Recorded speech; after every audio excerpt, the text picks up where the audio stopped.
안녕하세요. 오늘 주제는 동기와 비동기에 대한 것입니다. 설명 길지 않고요. 그러나 굉장히 중요한 개념입니다. 동기와 비동기를 프로그램 할 때 아주 명확하게 알아야 되는데요. 동기식 프로그램이다, 비동기식 프로그램이다 했을 때 동기의 경우는 짧은 순간에 이 설명이 끝나기 때문에 집중해서 보셔야 됩니다. 비동기식, 딱 그거예요. 자, 우리가 어떤 프로그램을 개발한다고 했을 때 보통 함수들이라고 예를 들어볼게요. 함수를 호출을 하죠. 이런 식으로 함수를 하나 호출한다고 합니다. 자, 순간 지나가요.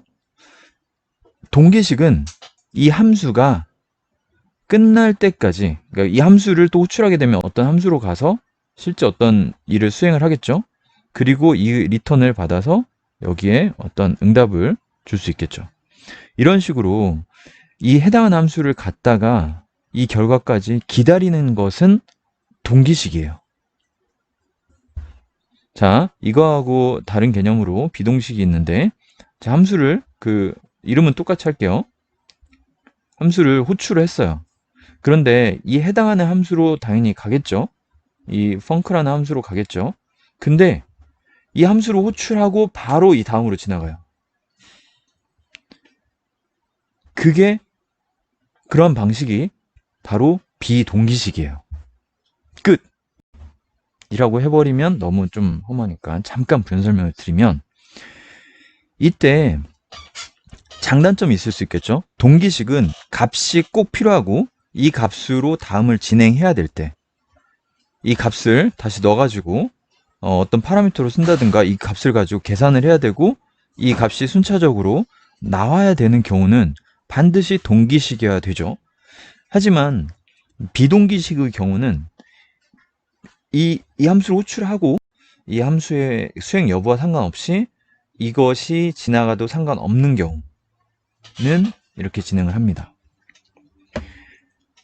또 하나 알아야 되는 것은 함수의 경우는, 그러니까 동기식 함수의 경우는 리턴 값을 여기서 받기 때문에 이 웨이팅 상태이고 이 값을 가지고 다음을 진행을 하면 되는데, 문제는 비동기식 프로그램의 경우는 이 부분이 굉장히 중요합니다. 이 함수를 호출하고 나서 여기를 수행해버리면 이거에 대한 결과값과 얘가 끝났다라는 것을 어떻게 알고, 또는 얘가 진행하고 있을 때 얘가 다시 가서 뭔가를 해야 될 수 있는 거잖아요. 이걸 어떻게 알게 되냐라는 개념에서 무엇가 필요하냐면 이 호출한 함수에 대한 결과를 받아주는 콜백 함수라는 게 있어요. 콜백. 그래서 그 콜백 함수로 들어오게끔 해줘요. 이렇게.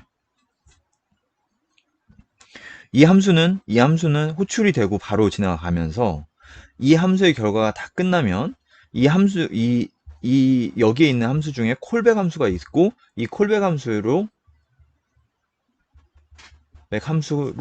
호출이 돼서 마무리가 된다는 거예요.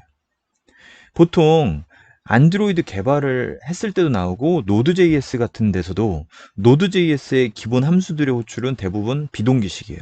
그걸 기억해야 되고, 그다음 안드로이드에서의 통신도 다 비동기식입니다. 자, 오늘은 코드 레벨로 말씀드릴 게 아니라 이 개념만 이해를 하시라고 말씀을 드린 것이니 여기까지만 딱 이해를 하시면 될 것 같습니다. 다음엔 한번 예제를 가지고 노드.js, 안드로이드 통신 상황 이런 것들을 말씀을 드려보겠습니다. 감사합니다.